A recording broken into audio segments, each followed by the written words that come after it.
গুনাহ ছেড়ে দাও, অস্থিরতা ছেড়ে দাও, বেহায়াপনা ছেড়ে দাও, নারীর পিছনে ঘোরা ছেড়ে দাও, উলঙ্গ ছবি দেখা ছেড়ে দাও। আমি প্রতিদিন বলি ভাই, প্রত্যেকটা মাহফিলে বলি, দিনে 2 বার বললে 2 বারই বলি, গুনাহ কাউকে তৃপ্তি দেয় না, গুনাহ কাউকে সুখ দেয় না। প্রতিদিন আমি মদ যে খায় তার তৃপ্তি নাই, সে আরো নেশা করতে চায়। জুয়া যে খেলে তার তৃপ্তি নাই, সে আরো জুয়ার মধ্যে লেগে থাকে।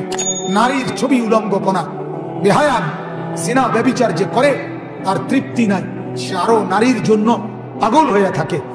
গুনাহ তৃপ্তি দেয় না, গুনাহ স্থির আনে না, কিন্তু হালাল স্ত্রী, হালাল বিবি আল্লাহ তাআলা পুরুষকে তৃপ্তি দিয়ে দেয়।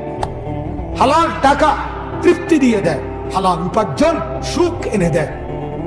হারাম টাকা, সুদের টাকা, ঘুষের টাকা এটা কখনোই তৃপ্তি আনে না, বরং কিস্তি বাড়ায়, লোন বাড়ায়, লোভ বাড়ায়। অতএব শেষ কথা, গুনাহ সুখ দিবে না। এই জন্য আমি দ্বিতীয় কথাটা বললাম, ওমান ইয়াবতাগি গায়রাল ইসলামি দীনান, আল্লাহ বলেন ইসলাম ভিন্ন কিছুই আমি নেব না। কোরআন ভিন্ন, সুন্নাত ভিন্ন, যুবক তোমার জীবনের কিছুই আমি নেব না। বুড়া মিয়া চাচা, আপনাদেরকে বলি, বুড়া চাচাদেরকে যারা চা দোকানে বসে বিড়ি খান, এই বদভ্যাস ছাড়েন। যারা চা দোকানে টেলিভিশনে নর্তকীর নাচ দেখেন, এই অসভ্য অভ্যাস ছাড়েন। 60 বছর বয়স হয়েছে বুড়া চাচা, এখনো গুনাহ ছাড়লেন না। কবরে যাবেন কোন দিন? মরবেন কোন দিন? কোন দিন মরবেন? ইসলাম ভিন্ন, যেই কোনো কাজকর্ম, ক্রিয়াকলাপ আল্লাহ বলে আমি নেব না, নেব না। মুসলমান তোমাকে বলছি, তোমাকে আমি দিছিলাম, আমি পুরা ইসলাম দিছিলাম। আহা কি সৌভাগ্য আমার, যেদিন আমি জন্ম নিছি। এই ছেলেরা, এই বাপ, যেদিন আপনি আমি জন্ম নিছি, সেদিন মার পেট থেকে বের হয়েই পৃথিবীর আলো বাতাস প্রথম যেদিন আমি দেখলাম, সেদিনই আমার কানে জানায় দিছে, তাকবীর দিয়ে, আল্লাহু আকবার আজান দিয়ে বলে দিয়েছে, তুই মুসলমানের বাচ্চা, তুই ইমানদারের সন্তান, তোকে আল্লাহ তাআলা ইমানের দৌলত দান করছে। সেই নিয়ামত তুমি এক নারীর পিছনে পড়ে, অশ্লীল ছবি দেখে, উলঙ্গ নাচ দেখে, সুদ খেয়ে, ঘুষ খেয়ে আল্লাহকে নারাজ করে ছেড়ে দিলেন। বাপ, ছেড়ে দিলা যুবক, করলাটাকে, করলাটাকে ভাইয়া। এই জন্য ফিরে আসো ভাই, ফিরে আসো, নারীর ফাঁদ থেকে ফিরে আসো। নবীজি বলছে ফাত্তাকুদ দুনিয়া ওয়াত্তাকুন নিসা, নবীজি বলছে আমার উম্মত, দুনিয়ার ফাঁদ থেকে বাঁচো, নারীর ফাঁদ থেকে বাঁচো। নারী তোমাকে সর্বশান্ত করে দিবে। হালাল স্ত্রী ব্যতীত, হালাল স্ত্রী ব্যতীত অবৈধ প্রেম, নারীর লোভ কোন পুরুষকে পর্যন্ত স্বস্তি দেয় না, স্বস্তি দেয়, সুখ দেয় না। আগুন জ্বালায় দিছে হাজারো পরিবার, হাজারো ফ্যামিলি, হাজারো বংশ নির্বংশ হয়ে গেছে। পরকীয়ার কারণে নিজের স্বামীর থেকে অন্য পুরুষের সাথে অবৈধ সম্পর্ক করা নারী নিজের সন্তানকে জবাই করে দিছে। কি পরিমাণ নির্মম শাহওয়াতের কাছে, কি পরিমাণ নিকৃষ্ট জানোয়ার হয়েছে। এজন্য ফিরে আসো ভাইয়া, ফিরে আসো। আল্লাহ তাআলা আমাদেরকে তৌফিক দান করেন। শেষ আমার বক্তব্য এটাই, 2টা কথা বলছি। এক, ইসলাম নামে যে ধর্ম, কোরআন এবং সুন্নাহ আমরা মানি, আলহামদুলিল্লাহ, এটাই আল্লাহর মনোনীত ধর্ম। বলেন আলহামদুলিল্লাহ। অতএব এটা যদি আমাদের থাকে আমরা কামিয়াব, এটা যার কাছে নাই সে ব্যর্থ। 2, ইসলামের যত অনুশাসন, কোরআন সুন্নাহর যত বিধান, এটা যে পালন করবে সেই আল্লাহর কাছে গৃহীত, আর নাই তো সে আখিরাতে ক্ষতিগ্রস্ত। আখিরাতে কি বলেন না, ক্ষতিগ্রস্ত।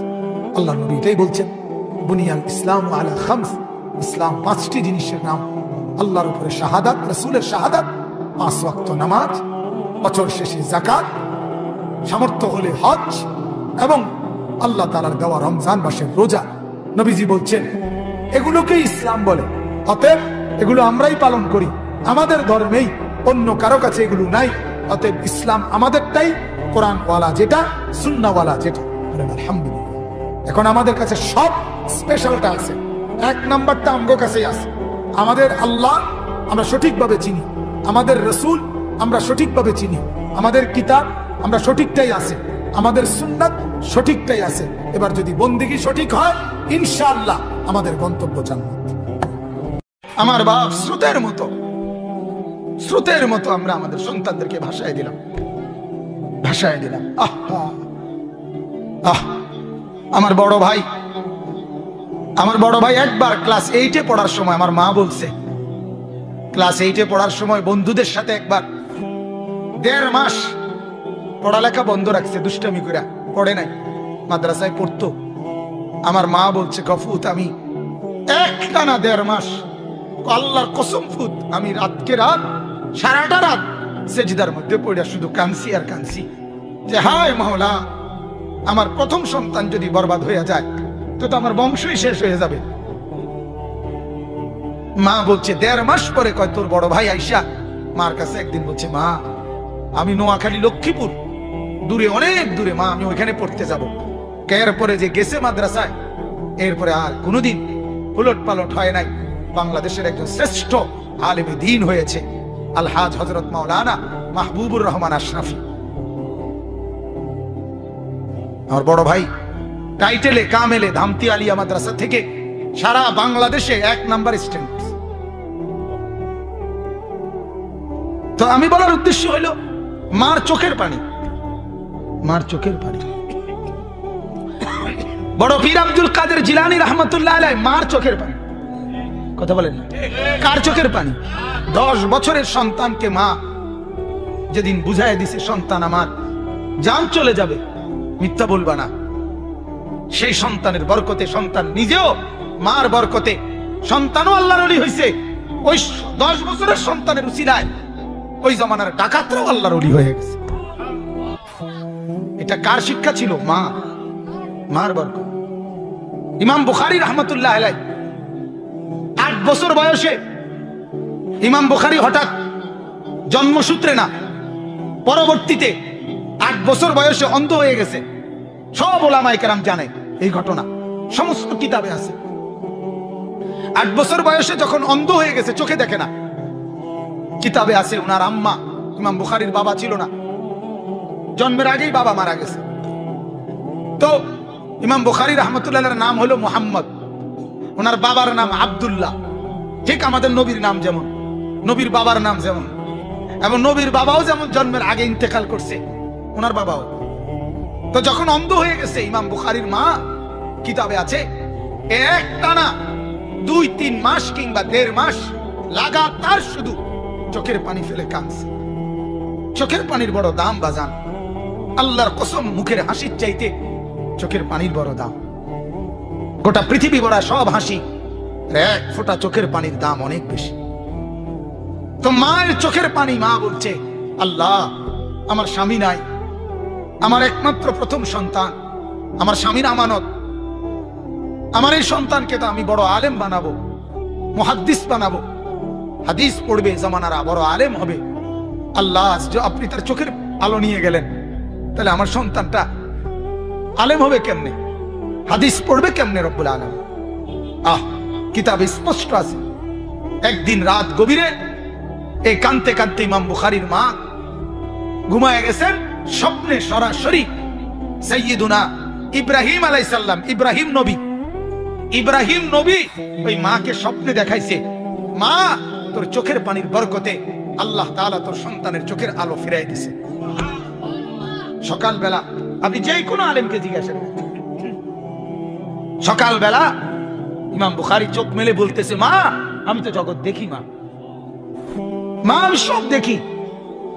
কিতাবে আছে, ইমাম বুখারী বলেন, আমার মায়ের দোয়ার বরকতে আল্লাহ তাআলা আমার চোখের আলো এমন বাড়ায় দিছে যে আমি চাঁদের আলোতেই বাতি কুফি ছাড়া স্পষ্ট ভাবে কিতাব লিখতে পারি, এমন পাওয়ার দিছে ইমাম বুখারী। মার বরকত। এই যে আজমিরে, যার নাম আপনারা সবাই জানেন, খাজা মুঈনুদ্দিন চিশতি আজমিরি রাহমাতুল্লাহ আলাইহি, নাম শুনছেন না? কথা বলেন। 90 লক্ষ বেঈমান যার হাতে কালেমা পড়ে মুসলমান হয়েছে। 9 লাখ না 90 লাখ। এই বড় পীর, এই খাজা মুঈনুদ্দিন চিশতি রাহমাতুল্লাহ আলাইহি, উনি একদিন 15 দিন সফর করে এসে ওনার মাকে বলছিলেন, মা এই 15 দিনে আপনার সন্তান, আমি আল্লাহর দিকে মানুষকে দাওয়াত দিতে গিয়া মা প্রায় 7 লাখ মানুষ আমার হাতে কালেমা পড়ছে, মা তখন কিতাবে আছে, আমি নিজে কিতাবে উর্দু কিতাবে পড়ছি। খাজা মঈনুদ্দিনের মা বলছে, মঈনুদ্দিন আল্লাহর কসম বাপ, এটা তোর জবানের বরকত না, বরং এটা আমি মায়ের পবিত্র দুধের বরকত। বলছে মানে মা? বাপ আমি 2 বছর তোকে দুধ খাওয়াইছি। আল্লাহর কসম এই 2 বছর দুধ খাওয়াইয়া কোনদিন বিনা অজুতে তোকে এক ঢোক দুধ খাওয়াইনি। আমার পবিত্র দুধের বরকতে আল্লাহ তাআলা তোর জবানে বরকত দিছে, যার কারণে তোর হাতে মানুষ কালেমা পড়ছে। মা মা আজ কোথায় আমাদের সেই মারা? কোথায় সেই মারা? এই বেনামাজি সন্তানের মা মা পরিচয় দেয় কেমনে? এই বেহায়া সন্তানের মা মা পরিচয় দেয় কেমনে? এদের বাবা বাবা পরিচয় দেয় কেমনে? জিন্দেগি মানে শুধু বাবার স্বপ্ন একটাই, আহা ছেলে নামাজ পড়ুক বা না পড়ুক, আল্লাহ ডাকুক বা না ডাকুক, কোনো না কোনো ভাবে কামাই রোজগারির একটা ব্যবস্থা করতে পারলেই হলো। দেশে থেকে হোক, বিদেশে গিয়া হোক, সুদে টাকা দিয়া হোক, ঘুষ দিয়া হোক, বাটফারি করে হোক, সিটারি করে হোক, টাকার একটা লাইন হইলে খোলাটা লাইনে পড়ছে। আল্লাহর কসম সেজদা ছাড়া আপনার সন্তান লাইনে পড়ে নাই। 7টা পৃথিবীর মালিক, কিন্তু আপনার ছেলে নামাজ পড়ে না, আপনার সন্তান বে লাইনে। কোন লাইনে? লাইনে নাই, লাইনে নাই, লাইনে নাই। গোটা দুনিয়া যদি 10-12 মালিক হয়, তারপরেও সন্তানটা লাইনে না। এজন্য বাবার তৃপ্তি হবে তখন, সন্তানরা সেজদা দিবে তখন, ঘরওয়ালা নামাজি হবে যখন। কোরআনুল কারীমের মধ্যে আছে ইয়াকুব নবী, ইয়াকুব নবী নাম শুনছেন না? ওনার মৃত্যুর সময় উনি ওনার সন্তানদেরকে জিজ্ঞেস করছে, 11 ছেলেকে পাশে বসাইয়া বলছে আম কুনতুম শুহাদা, কোরআনের আয়াত, ইদ হাদারা ইয়াকুব আল মাউত। আল্লাহ বলে, ও মানুষ শোনো, আমার নবী ইয়াকুবের মৃত্যুর ঘটনা।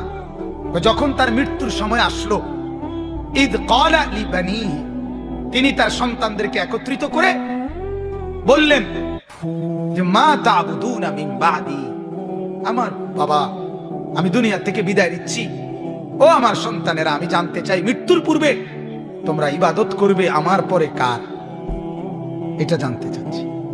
ক্বালু না'বুদু ইলাহাক ওয়া ইলাহা আবাইক, ছেলেরা বললেন আব্বা আপনি কোনো চিন্তা করবেন না, আমরা আপনার মৃত্যুর পরে আপনি যেই মাওলার ইবাদত করতেন, আপনার পূর্বপুরুষ ইব্রাহিম নবী, ইসমাইল নবী, ইসহাক নবী, আপনার পূর্বের ওই 3 নবী, ওনারাও যেই মাওলার ইবাদত করতেন, আব্বা নিশ্চিন্ত থাকেন, আপনার মৃত্যুর পরে আমরাও তারই ইবাদত করব।